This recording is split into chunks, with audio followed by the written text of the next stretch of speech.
Stonewake's Cross. Zombies are described as, though slow and clumsy, a decaying corpse that lashes out with bare hands, weak alone but deadly in numbers. They are also the first enemy players will encounter. They have green, rotting skin, a torn brown sleeveless shirt, black torn pants, a slouched posture that makes them limp around, and a sad facial expression. The areas they frequently appear in are the cave, the inner cave, the deep cave, and Stonewake's Cross. They have between 20 and 52 health, deal 6 to 11.2 damage, drop 5 to 10 gold, 10 to 20 XP, are a low threat level, and their level ranges from 1 to 5. They also have a third chance to drop tiny or small essence, and a sixth chance to drop medium essence. They're beginner enemies, so their attacks are really predictable. They swing their arms at you, but at a really slow pace, giving you more than enough time to parry, dodge, or start attacking. Delver zombies are really annoying. They're described as corrupted miners still clutching their rusted pickaxe. Years underground have left them gaunt and hunched, but their strikes are swift and relentless, fueled by an endless hunger. They have an old brown metal miner's helmet with a light green rotting skin, a rough brown shirt, a dark brown belt, rough black pants, a large rusted pickaxe as a weapon in their right hand, a hunched posture that makes them look lifeless, and a sad facial expression. The areas they can spawn in are the cave, the inner cave, and the deeper cave layers. They have between 40 and 175 health, deal 12 to 30.4 damage, drop 10 to 20 gold, 20 to 40 XP, are a medium threat level, and they can be between levels 1 and 10. They have a half chance to drop tiny essence, a third chance to drop small essence, a sixth chance to drop medium essence, and they can drop a minor shard for a 1 in 35 chance. Since they share some of the same areas as regular zombies, beginner players with weak or no armor at all are usually caught off guard by them. They swing their pickaxe twice, with each swing being relatively quick, faster than the regular zombies anyway. As long as you know what you're doing though, they shouldn't be a huge problem. Just parry or dodge a little faster than you normally would with regular zombies. Elite zombies are described as once formidable warriors, now towering husks in battered armor. Swings massive blade with crushing strength, far more durable and dangerous than their lesser kin. They have a rough gray helmet, a rough gray chest plate, rough gray leggings, green rotting skin, big arms, a colossal blue sword that they hold with both hands, and a wide stance as they carry the sword everywhere. They are found in the inner cave and the deeper cave layers. They have between 70 and 295 health, deal 20 damage, drop 15 to 30 gold, 25 to 50 experience, are a high threat level, and their level can range from 1 to 10. They have a guaranteed 1 of 1 chance to drop tiny essence, a third chance to drop small essence, and a quarter chance to drop medium essence. They are a huge step up from the Delver zombies in every way except damage, since their damage is always 20. Their attack is a little more advanced than Delver zombies, but it's still relatively easy to counter. Elite zombies do a wind up and swing their colossal sword once to the right and then again to the left. Once they swing it to the left, they quickly do a spin attack to complete their combo. The third attack can easily catch unsuspecting players off guard, as this is the first enemy they will encounter that will have a third attack instead of the usual 2 attacks like zombie and Delver zombie. But once they learn it, it's pretty easy since the first 2 attacks are slow. They're easy to parry and dodge, but don't attack until they've done their spin, because then they're vulnerable. Brood zombies are the last enemies found in Stonewake's Cross. There's a chance a lot of players didn't even know about this enemy, since most players only spend a few minutes in the first world, because once they complete the tutorial, they're a high enough level to go to Forgotten Kingdom. So unless they explore the cave beforehand, they've likely never seen a brute zombie. Brute zombies are described as massive, grotesque monstrosities with bulging muscles and stone-like skin. Each thunderous blow can shatter bone, and its sheer size makes it a walking wall of undead terror. They are bigger than all the other zombies, have huge bulging muscles, the same old green stone-like skin, a sad expression on their face, a wide stance, and black rough pants. They are only found in the inner cave and the deep cave. They have between 220 and 370 health, deal 28 to 47.5 damage, drop 32.5 to 45 gold, 43.33 to 60 XP, are a high threat level, and they can be between levels 5 and 10. They also have a 1/3 chance to drop medium essence and a 1/10 chance to drop large essence. Despite being physically stronger than all the other zombies and being the last enemy, their attack pattern is painfully simple. They just do a little wind up and at about the same speed as the Delver, swing their arms to the left and right just like a regular zombie. No third attack that could be like a slam or anything, just the basic swing once and then twice and stop. Pretty underwhelming. And because they're basically just stronger versions of regular zombies, the way to deal with them is the same. Just parry or dodge, you should have enough time. Forgotten Kingdom. Bombers are everywhere every player's best friends, at least when it comes to miner shards. Bombers are described as deranged undead strapped with volatile explosives, rushing toward foes with reckless abandon. When they go, they take everything near them with a bang. They are skeletons that hold a large bomb and have a brown hat. Since the bomb is likely very heavy for them, they sprint around recklessly, being anything but careful. They can be found in the crumbling halls, the sunken cells, and the ashen passage. They have the lowest health out of all the enemies in the Forgotten Kingdom, with only 60 to 120. When their bomb explodes, it deals 70 damage, and bombers drop 50 to 100 gold, 20 to 40 XP. Their threat level is medium, and their actual level ranges from 1 to 5. They have a 1/4 chance to drop medium essence, a 1/8 chance to drop large essence, a 1/10 chance to drop blast chips, a 1/15 chance to drop miner shards, and a 1/8 chance to drop bonite. The 1/15 chance to drop miner shards makes them the best enemy for farming miner shards since it's the highest chance out of all the other enemies in the game. Their attack is just running up to you, and you only have a few seconds to kill them before they blow up. They're even more annoying when you're trying to mine, and they run up to you. Skeleton rogues are the first enemies players will see when they enter the caves in the Forgotten Kingdom. They are described as swift skeleton rogues armed with sharp daggers, striking with silent precision. Their appearance is pretty simple. They're just skeletons with sharp brown daggers and tattered garments. I don't know why they're described as fast when they're actually pretty slow. The only fast thing about them is how they swing their daggers. Anyway, skeleton rogues have 75 to 120 health, deal 7 to 22.8 damage, drop 14.5 to 29 gold, drop 37.5 to 75 XP, have a medium threat level due to their fast attacks, and their level ranges from 1 to 10. They have a 1/2 chance to drop tiny essence, a 1/4 chance to drop small essence, a 1/6 chance to drop medium essence, and a 1/8 chance to drop bonate. For their attack, they just swiftly swing their dagger at you twice, then stop, giving you time to attack them, or you could just parry them, but it'll be a lot harder than the zombies since timing actually matters now, and they're pretty small, so you might not even see them swing their dagger. Don't worry though, the elite ones are worse. Axe skeletons are incredibly annoying when you're still early in the Forgotten Kingdom. They don't have a description for some reason, so get creative and make one up. Judging by the armor and axe, I'm guessing they were warriors, maybe dead Vikings. They have metal shoulder pads, a belt, metal boots, and an iron axe that, judging by how they walk and swing it, is very heavy. They can be found in the inner ruin cave, the sunken cells, and the ashen passage. They have 125 to 215 health, deal 15 to 38 damage, drop 19 to 38 gold, 48.5 to 97 XP, are a medium threat level, and their level can be between 1 and 10. For their attack, they swing their axe left and right at almost the same speed as the skeleton rogues swing their daggers, except that, since it's bigger, you can actually see them doing it this time. You can try parrying, but if you aren't good at timing, then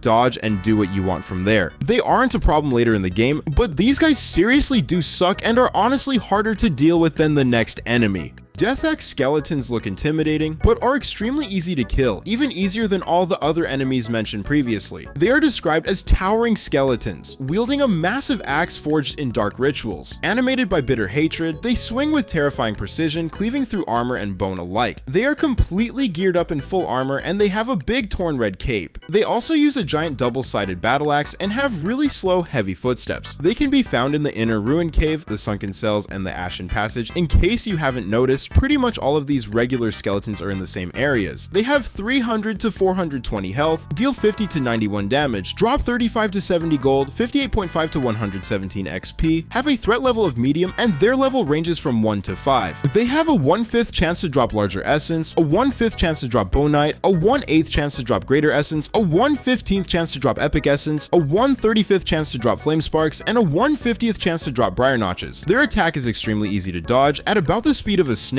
They swing their battle axe to the right and then a little bit faster to the left. This attack is actually so slow that you can walk up to them, see them about to swing, run backwards for a second, wait for them to finish the first swing, and immediately run up to them again, do the same thing for their second swing, and then run up to them and start attacking. Or you could just parry both swings, that works too. Elite skeleton rogues are skeleton rogues, but they are heavily buffed by lava or something. They are described as stronger, swift skeletons rogues armed with sharp daggers, striking with silent precision. What a lazy description. Devs just added one extra word, could have explained why they look like they take lava baths. Their bones are a dark, volcanic, ashy color. They have neon eye sockets and nostrils, and their dagger is literally on fire. They only spawn in the volcanic depths. They have between 250 and 295 health, deal 45 to 95 damage, drop 35 to 70 gold, 67.5 to 135 XP, have a high threat level, and their level can range from 1 to 10. They have a 1/6 chance to drop greater essence, a 1/6 1/6 chance to drop Dark Bonnet, a 1/10th chance to drop Superior Essence, a 1/15th chance to drop Epic Essence, and a 1/25th chance to drop Rage Marks. Their attacks are the same as regular skeleton rogues, but this time they're 10 times more likely to kill you because their damage is insane. So now you have a small skeleton that you can barely see attacking you swiftly while also dealing potentially 95 damage per hit. Yeah, that's a problem. If you aren't amazing at parrying, don't even bother fighting them until you have good enough gear. Elite Deathaxe Skeletons may look even more intimidating and be way stronger, but they still have the attack speed of a sloth. They are described as stronger, towering skeletons wielding a massive axe forged in dark rituals. Animated by bitter hatred, they swing with terrifying precision, cleaving through armor and bone alike. Same description, extra word, it's the same with the skeleton rogues. Their armor and cape are a lot darker this time. Their bones are a dark volcanic ashy color, their big cape is still torn, their eye sockets and nostrils are neon orange, and their double-sided battle axe looks like it was dipped in lava, probably because the volcanic depths is the only area you can find them. They have between 300 and 570 health, deal 50 to 123.5 damage, drop 45 to 90 gold, 90 to 180 XP, have a high threat level, and their level ranges from 1 to 10. They have a 1/6 chance to drop Greater Essence, a 1/6 chance to drop Dark Bonite, a 1/10th chance to drop Superior Essence, a 1/25th chance to drop Flame Sparks, and a 1/40th chance to drop Briar Notches. Since they're basically just a recolor of the regular Deathaxe Skeletons, you can kill them the same way. They do a ton of damage, so be careful, but as long as you bait them enough times or just know how to parry, you'll be fine. They aren't absolute monsters like the elite rogue skeletons.